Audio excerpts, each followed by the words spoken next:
मैं अब नागपुर के रिंग रोड पर एक इलेक्ट्रिक केबल हाईवे बना रहा हूँ और उसके लिए कोशिश है कि 3 बसें जोड़कर ये ट्रॉली बस चलेगी और टिकट रेट डीजल बस की तुलना में 30% कम होंगी। अंदर में लैपटॉप देख सकेंगे और उस बस एयर कंडीशन होगी, बैठने की अच्छी सुविधा होगी और 30% टिकट रेट कम होगा। तो मुझे लगता है कि हमारा ट्रांसपोर्ट सस्टेनेबल होगा। और जो बात आपने की, हमने ऑलरेडी 260 प्रपोजल रोप वे, केबल कार, फेनेकुलर रेलवे के मेरे डिपार्टमेंट में हमने एक स्पेशल कारपोरेशन बनाया है और हमने 20 प्रोजेक्ट का अवार्ड भी किया है।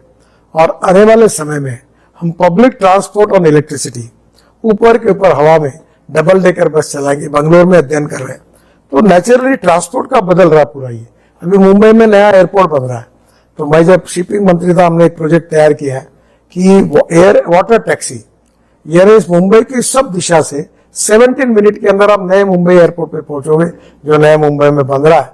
तो रोड का ट्रैफिक कम होगा, पोल्यूशन कम होगा और लोगों को सुविधा भी मिलेगी और ट्रांसपोर्ट कॉस्ट भी सस्ती होगी। तो ट्रांसपोर्ट मोड में बहुत बदल हो रहे हैं। मेट्रो का विस्तार हो रहा है और मुझे लगता है कि आने वाले समय में पार्किंग प्लेसेस बनेगी, अच्छे रोड बनेंगे और निश्चित रूप से ये सस्टेनेबल डेवलपमेंट हमारे देश में वर्ल्ड स्टैंडर्ड का जो इंफ्रास्ट्रक्चर करने की मोदी जी की एक ये उद्दिष्ट है वो निश्चित रूप से पूरा। मेरी योजना उस समय 900 हेक्टेयर में मैं मुंबई वालों के लिए एक ऑक्सीजन पार्क बना रहा था। आपने सिंगापुर में देखा है ना, रिक्लेमेशन करके वो एक गार्डन बना, 900 हेक्टेयर का, वर्ल्ड का सबसे बड़ा, ताकि लोग वहां जाए, ऑक्सीजन ले, पेड़ होंगे, अच्छा होगा, मुंबई का प्रदूषण कम करेगा। और वहां एक वर्ल्ड इकोनॉमिक सेंटर बनाएंगे।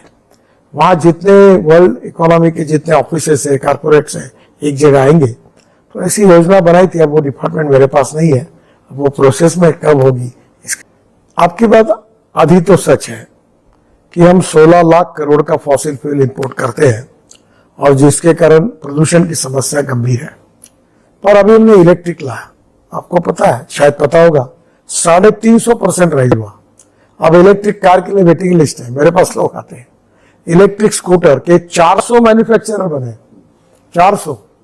और आज इलेक्ट्रिक स्कूटर की स्थिति ऐसी है कि छोटे छोटे लोग 60 किलोमीटर कैपेसिटी की इलेक्ट्रिक स्कूटर बना रहे हैं। लिथियम आयन बैटरी जब हमने शुरू किया, $150 पर किलोवाट पर आवर कीमत थी, अब वो $112 पर किलोवाट पर आवर आई है। और अब वो $100 पे जब आएगी तो पेट्रोल डीजल व्हीकल और इलेक्ट्रिक व्हीकल की कॉस्ट सेम होगी।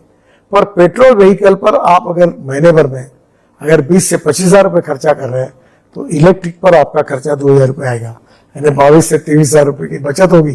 तो बड़े प्रमाण पर इलेक्ट्रिक आ रही है और आदमी इलेक्ट्रिक की गाड़ी, इलेक्ट्रिक के स्कूटर, ऑटो रिक्शा खरीदी कर रहा है। इलेक्ट्रिक का हमारा ई रिक्शा बहुत पॉपुलर हुआ, ई कार्ट आया। अब आप देखो, अब नागपुर में भी जाओगे तो इलेक्ट्रिक बसेस दिखेगी आपको और 5 साल के अंदर सब शहरों में इलेक्ट्रिक बसेस दिखेगी। और इतना ही नहीं तो दूर दूर जाने वाली, जैसे दिल्ली से शिमला, दिल्ली से चंडीगढ़, पुणे से मुंबई, सब इलेक्ट्रिक गाड़ियां दिखेगी। वो दिन अब दूर नहीं है। इससे प्रदूषण भी कम होगा और इंपोर्ट भी कम होगा और एक प्रकार से टिकट रेट 30% कम होंगे और जनता भी खुश होगी। तो जब मुंबई में मंत्री था, मुझे याद है, इंडियन मर्चेंट चेंबर में मैंने एक प्रेजेंटेशन दिया था कि 50 साल के बाद मुंबई में क्या होगा। ये जो आज अटल सेतु बना है, ये मेरे समय में मैंने उसका एनवायरमेंट लाइसेंस लिया था और ये प्रोजेक्ट मैं शुरू करने की कोशिश कर रहा था।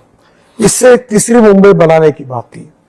और अभी वाटर ट्रांसपोर्ट अगर मुंबई में खुलेगा, अब मुंबई में लोकल है, मेट्रो है, वाटर ट्रांसपोर्ट है, 2 एयरपोर्ट हो गए, तो अभी स्टील स्लैग वेस्ट मटेरियल वो हमने यूज किया है।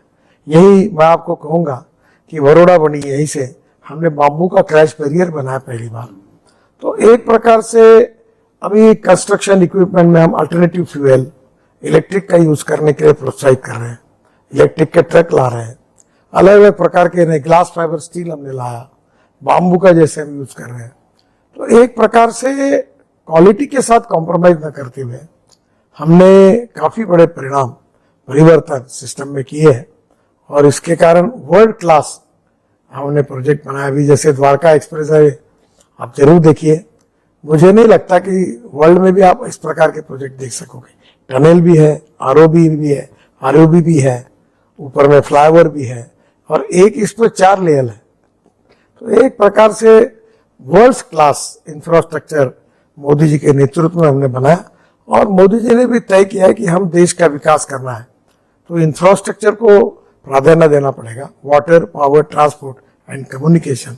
और हमने इसमें जो काम किया है इसका इंडस्ट्री और ट्रेड और बिजनेस का फायदा होगा, एक्सपोर्ट बढ़ेगा और हमारे युवाओं को रोजगार मिलेगा और गरीबी दूर होगी और देश की ग्रोथ बढ़ेगी। ये हमारी लाइन अब लोगों को दिख भी रही है और लोग उसको रिकॉग्नाइज भी कर रहे हैं। जो इसी साल दिसंबर के पहले आपको काफी बड़ा परिणाम दिखेगा। चाइना में लॉजिस्टिक कॉस्ट जो होती है वो 8 से 10% है, यूरोपियन कंट्रीज और अमेरिका में वो 12% है, भारत में 14 से 16% है। मेरा विश्वास हम 36 हाईवे बना रहे ग्रीन, दिल्ली से मुंबई।